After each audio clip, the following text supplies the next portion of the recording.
প্রশান্তদা সেমিফাইনালে জামশেদপুরের সঙ্গে মোহনবাগান মুখোমুখি হচ্ছে। মোহনবাগান প্রসঙ্গে যদি আসি, জামশেদপুরের সঙ্গে ওদের মাঠে যখন মোহনবাগান গ্রুপ পর্যায়ে খেলেছিল, ম্যাচ ড্র করে ফিরেছিল আর ঘরের মাঠে হারিয়েছিল। খালিদ জামিল একটা বড় ফ্যাক্টর, ভারতীয় কোচ। এই ম্যাচটা তুমি কিভাবে দেখছো? দেখো, আমি সবসময় বলেছি এবছর মোহনবাগান কিন্তু অপ্রতিরোধ। তার কারণ হচ্ছে তাদের টিমটার মধ্যে এত ব্যালেন্সিং পাওয়ার আছে না প্রত্যেকটা পজিশনে, সেটা কেউ না কেউ কোনো না কোনো জায়গায় সার্ভিস দিয়ে যাচ্ছে। সেটা কিন্তু মোহনবাগানের ক্ষেত্রে সবসময় প্লাস পয়েন্ট। যদি একটু নেগেটিভ বলো, তুমি যদি শুনতে চাও, তাতে তুমি বলতে পারো যে এই যে লিগ সিল জয়ের পর এতটা গ্যাপ হয়ে গেল না, তাদের টিমের খেলোয়াড়দের মানসিক অবস্থা কী জায়গায় থাকে, এটা কিন্তু একটা পয়েন্ট। সেই জায়গায় তোমাকে এটা লক্ষ্য রাখতে হবে যে মোহনবাগান তারা মেন্টালি, তাদের স্পেশালি কোচ মলিনা এবং তাদের সাপোর্ট স্টাফেরা মেন্টালি তার খেলোয়াড়দের কতটা উদ্বুদ্ধ করতে পেরেছে। দেখ, এই ম্যাচটা জামশেদপুর উঠেছে, তাদের হারানো কিছু নেই। জামশেদপুর কিন্তু লড়াই করবে। জামশেদপুর টিমটা ভালো খেলছে এবং নর্থ ইস্ট ইউনাইটেডকে বিট করে এসছে। তার মানে একদম হেলাফেলা জায়গায় কিন্তু জামশেদপুর নেই। আর কিন্তু আমি আবার বলছি, সল্টলেকে এই মোহনবাগান সল্টলেক স্টেডিয়ামে তার টিমের ম্যাক্সিমাম প্লেয়ার যদি খেলতে পারে, তাহলে এই মোহনবাগানকে কিন্তু আটকানো মুশকিল। প্রথম ম্যাচটা অ্যাওয়ে ম্যাচ খেলতে হবে ওদের ঘরের মাঠে কালকে। দেখো, মোহনবাগান টিমটার আমি আবার বলছি, যে বৈচিত্র্য আছে, যেভাবে টিমটা সাজিয়েছে মোহনবাগান, সেই জায়গাটা কিন্তু আমাদের লক্ষ্য রাখতে হবে যে আমরা এতগুলো ম্যাচ একটা টিম এইভাবে খেলে এসেছি, তার গড় পারফরমেন্স যথেষ্ট ভালো। সেখানে এসে তুমি জামশেদপুরও তো মোহনবাগানের প্রতিপক্ষ হিসেবে যাচ্ছে খেলতে, সুতরাং তারাও তো তাদের পরিকল্পনা করেই আসবে। তারা হয়তো 5টার জায়গায় 6টা ডিফেন্সিভ মিডফিল্ডার নিয়ে, ব্লকার নিয়ে, সব কিছু নিয়েই তারা খেলবে। কিন্তু মোহনবাগান, আমি আবার বলছি, তাদের রিজার্ভ বেঞ্চটা এতটাই ভালো, তো দিমিত্রি পেদ্রাসের মতো খেলোয়াড় মাঠে বাইরে বসে আছে। এটা কিন্তু it's not a matter of joke. আমি তাই বলছি, মোহনবাগান যদি হোম ম্যাচের যে অ্যাডভান্টেজটা নিয়ে রাখতে পারে, স্পেশালি ফার্স্ট হাফটা মোহনবাগান আমার মনে হয় প্রতি আক্রমণেই যাবে।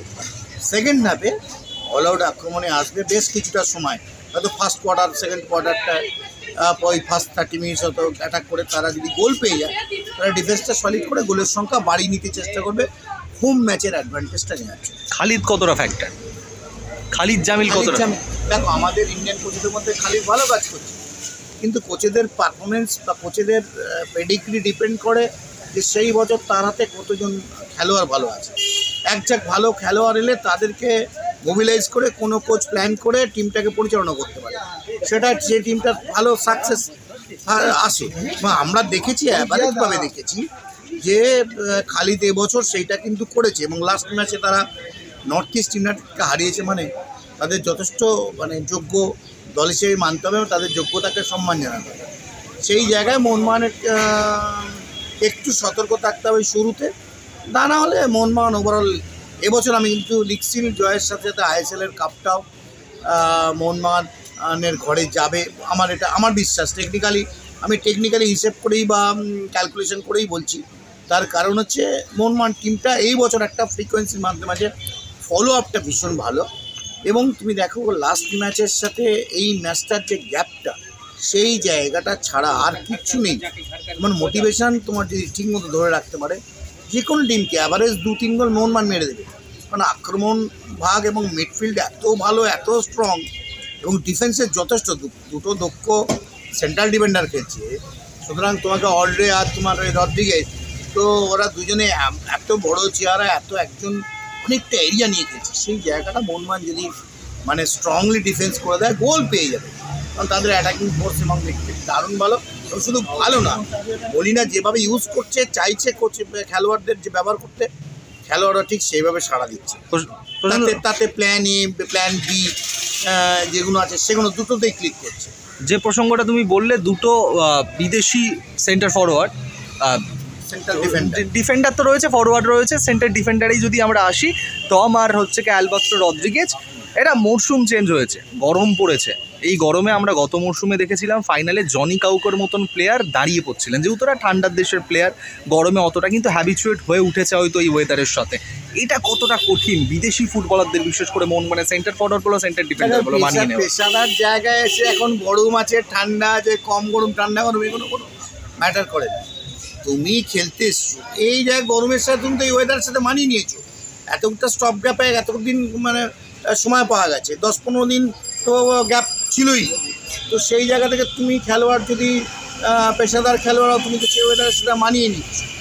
এটা মানিয়ে নেওয়াটাই তো তোমার কাজ, তাই জন্যই তো তোমাকে অতিরিক্ত অর্থ দিয়ে বিদেশ থেকে নিয়ে এসে ফরেনার হিসেবে তুমি তোমার টিমকে খেলাচ্ছ। সেই জায়গায় আমি বলি যে মোহনবাগান টিমটা যথেষ্ট স্ট্রং এবং দক্ষ। শুধু সতর্ক থাকতে হবে কাউন্টার অ্যাটাকে এসে জামশেদপুর না যেন প্রেশার করতে পারে, এই জায়গাটা লক্ষ্য রাখতে হবে। আর বিশেষ করে ফার্স্ট হাফটা খুব ইম্পর্টেন্ট, কারণ যেহেতু মোহনবাগান জিতলে ফাইনালে চলে যাবে, এটাও যেমন একটা ব্যাপার। সাথে সাথে জামশেদপুরের জন্য আরে চেষ্টা করবে জামশেদপুর নিজেদের টিম। মানে এই ফার্স্ট লেগের সেমিফাইনালে যত কম গোল খাবে বা ড্র যদি করে আসে অ্যাডভান্টেজ। তুমি একটা জিনিস ভাবো, হোম গ্রাউন্ডে তোমার অ্যাডভান্টেজটা নিতেই হবে, গোলের সংখ্যা বাড়িয়ে নিতে হবে। আগে যদি 1 গোল হয়ে যায় তাহলে মোহনবাগানের জন্য আরও বাকি 2-3 গোল চলে আসতে পারে, কারণ কি অ্যাটাকিং লাইন এবং মিডফিল্ড এতটাই ভালো। সেই জন্যেই কিন্তু আমি বলছি এটাকে মোহনবাগানের হোম গ্রাউন্ডের অ্যাডভান্টেজ হিসেবে মোহনবাগান যদি তারা খেলতে পারে তাহলে এই ম্যাচ তারা আরামসে নিয়ে চলে যাবে সেমিফাইনাল দিয়ে ফাইনালের দিকে। একদম, অসংখ্য ধন্যবাদ প্রশান্ত দা।